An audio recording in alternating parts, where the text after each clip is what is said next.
One Question is brought to you by Turnkey Search, a top industry search firm since 1996.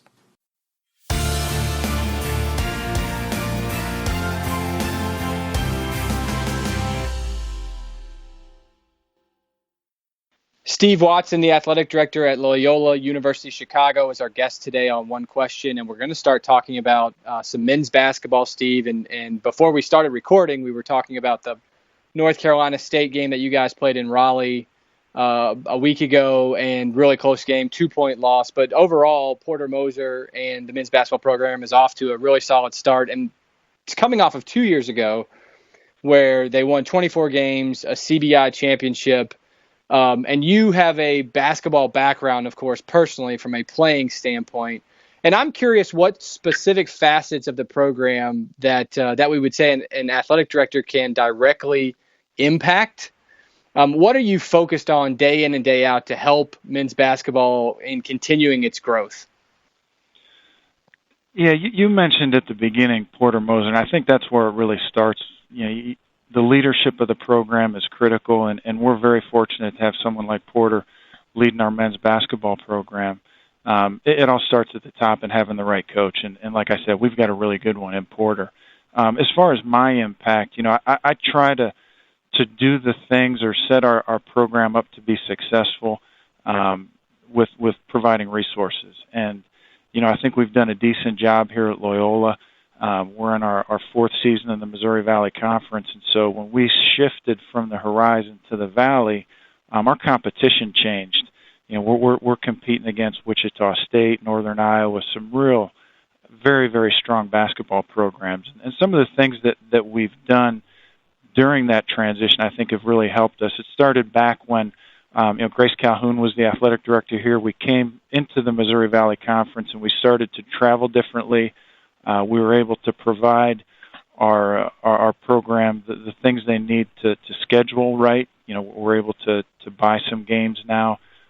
Porter's been able to put a great staff together, and we give him the resources so he can get out and do the recruiting he needs. But for us, really, and where I think we can make a positive impact going forward is with our facilities. That's our key next step, and we're in the kind of preliminary stages of putting together some things for a practice facility, which is much needed, and I think is going to be, it'll be a game changer for us once we're able to get our practice facility constructed, built, and online. Of the institutions, the 1AAA institutions that have, really successful men's basketball programs, and of course, the Gonzagas of the world, Butlers of the world, Xaviers of the world, Wichitas of the world come to mind, but is that commonly who you're benchmarking against when you talk about something like an indoor facility? Many of those programs already have that, or a dedicated practice facility, or do you kind of just throw them out the window and say, we just want to get better? We know we need to take the next step, so it's not about comparing ourselves to those programs or maybe others in our league. We just know how we need to get better today, tomorrow, and in the very near future.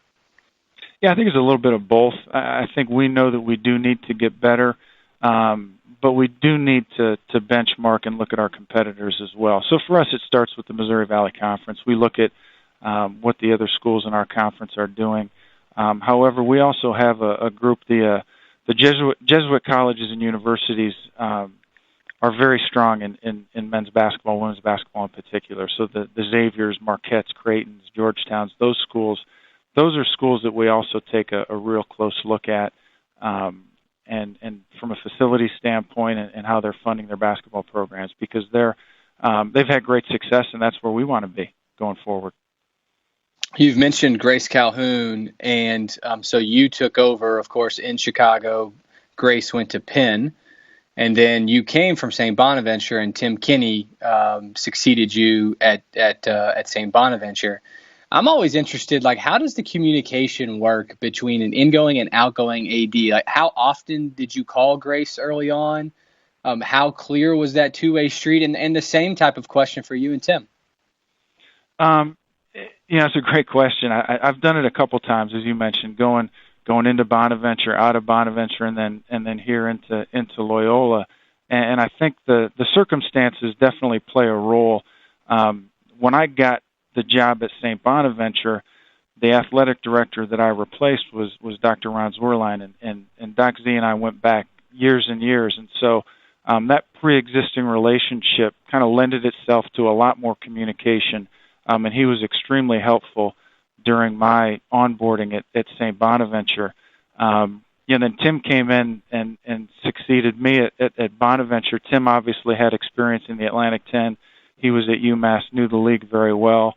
But we did communicate initially. I wouldn't say as much as I did with Dr. Zwerlein, but Tim and I definitely had some conversations. But again, he knew the league. He knew the Atlantic 10, and coming into that job, he was definitely able to hit the ground running. And then, when I got the job here at Loyola, Grace had left for Penn and had been gone for quite some time. We had an interim athletic director who was on board for well over 6 months. So I probably spent more time with our interim AD, Susan Molish, than I did talking with Grace.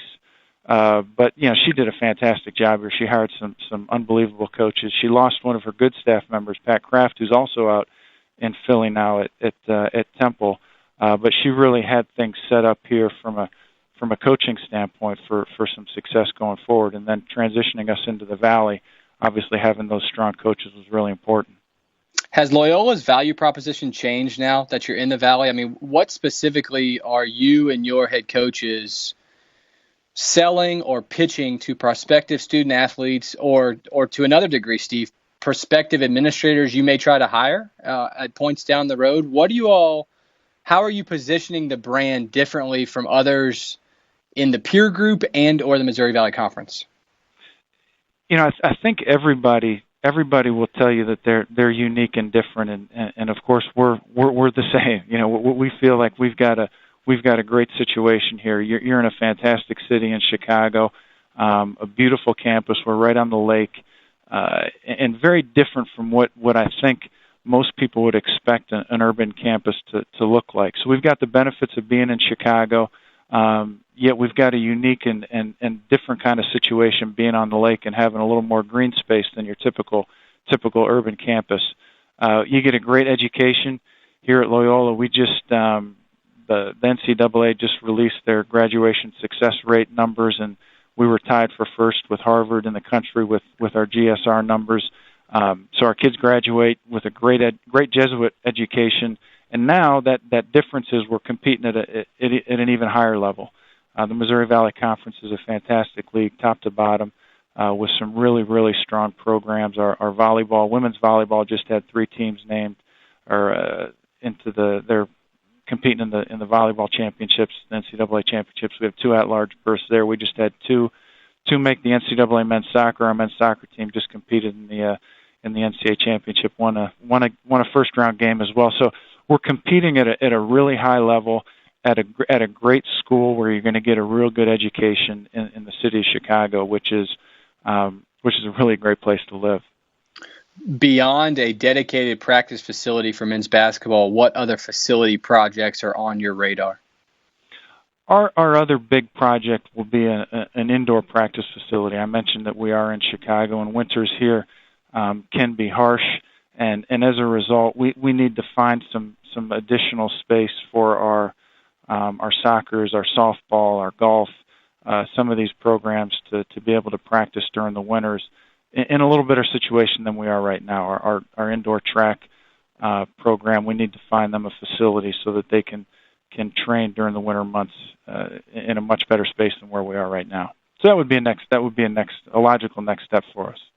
Any timeline on those types of moves? Yeah, the indoor practice facility for our basketball and volleyball programs I mentioned earlier, we have started that process. We're working with an architect right now. The indoor field house is a little farther down the road. Our focus right now is on that indoor court space, and we're hopeful to get that done in the next couple of years and then be able to focus on the field house.